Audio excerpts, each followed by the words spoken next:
तैयार है? स्टार्ट। महोदय, जिन स्थानों के लोग वर्षा पर निर्भर करते हैं उनके लिए हमने दीर्घकालीन योजना बनाई है। विराम। शुष्क क्षेत्रों के लिए कार्यक्रम के अंतर्गत ज्वार और बाजरे की पैदावार पर विशेष ध्यान दिया जाता है। विराम। सामान्यतः भूमि की अलग अलग किस्मों के बावजूद कोशिश यह की जाती है कि फसलों का एक ही स्वरूप रहे, लेकिन हमें नए सिरे से अब यह देखना होगा कि इस समस्या से कैसे निपटा जाए, कौन सी नई फसलों का विकास किया जाए और क्या नए तरीके निकाले जाएं जिससे लोगों को केवल मौसम की अनिश्चितता के कारण इतनी अधिक परेशानी न झेलनी पड़े। विराम। मैं माननीय सदस्यों को आश्वस्त करना चाहूँगी कि हमें भारत के प्रत्येक राज्य की समान रूप से चिंता है। विराम। जब सूखे के प्रश्न पर विचार होता है तो सभी राज्यों के बारे में या राज्यों के उन हिस्सों के बारे में समान भाव से ध्यान दिया जाता है जहां सूखे की स्थिति हो। विराम। मुझे दुख है और यह खेद का विषय है कि कुछ राज्यों के मन में यह बात है कि अमुक राज्य को अन्य राज्यों की अपेक्षा अधिक सहायता मिल रही है और इस तरह दुर्भाग्य से यह होड़ का एक विषय बन जाता है। विराम। पैरा।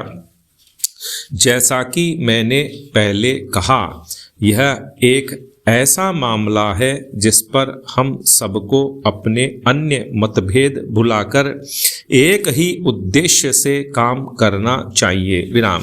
इसी तरह से हम मिलजुल कर उन लोगों की सहायता कर सकते हैं जो कष्ट पा रहे हैं। विराम।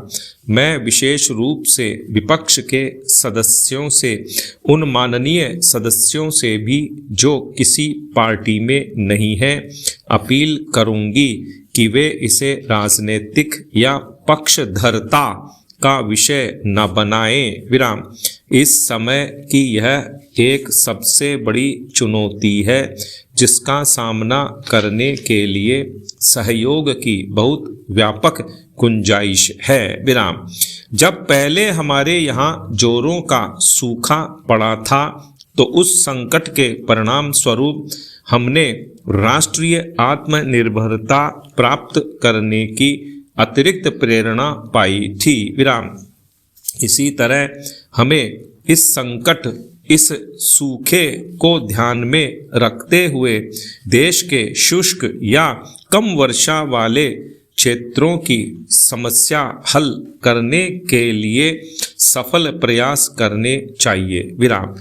इस बार ऐसे ही क्षेत्रों पर सूखे का सबसे ज्यादा असर पड़ा है। विराम। सदस्यों ने अनाज का थोक व्यापार सरकारी नियंत्रण में लिए जाने से उसके सुचारू संचालन के बारे में संदेह व्यक्त किया है। विराम। पैरा। महोदय, मैं यहाँ इस मामले के ब्यौरे में नहीं जाना चाहती, लेकिन ऐसे सभी संभव उपाय किए जा रहे हैं कि यह काम कुशलता से हो और इसके लिए सबसे अधिक योग्य व्यक्ति उपलब्ध हों। विराम।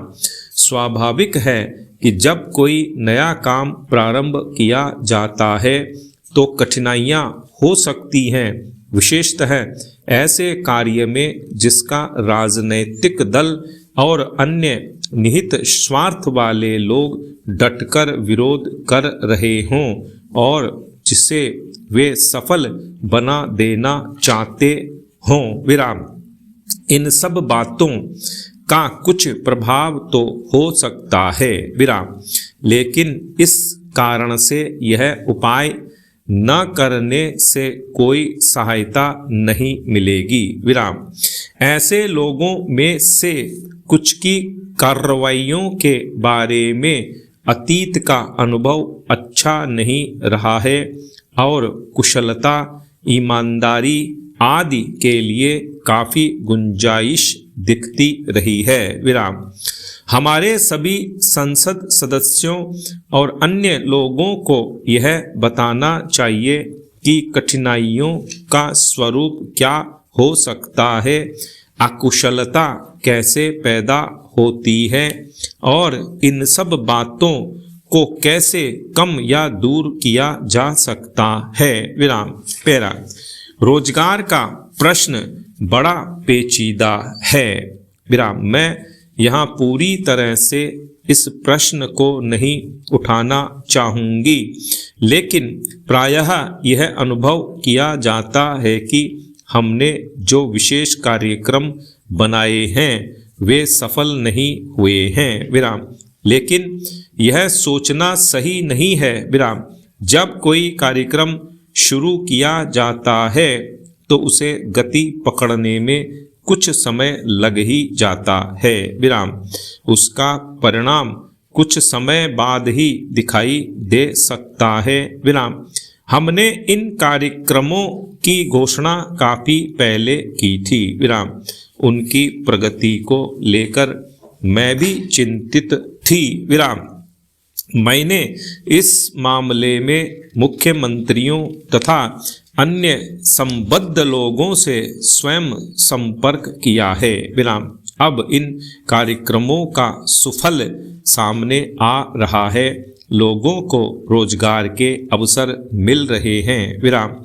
हमने यह न तो कहा था न सोचा था कि इनसे बेरोजगारी की समस्या पूरी तरह हल हो जाएगी। विराम।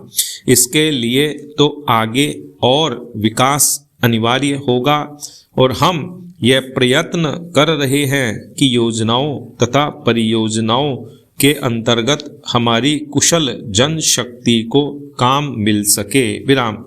इस बीच जिन कार्यक्रमों की बात सोची गई थी वे अब कार्यरूप ले रही हैं तथा बहुत से बेरोजगार लोगों की मदद कर रही हैं। विराम। यह भी कहा गया है अध्यक्ष महोदय कि पिछले 10 वर्षों में इस्पात कारखानों का उत्पादन उनकी क्षमता का 50% भी नहीं रहा है। विराम।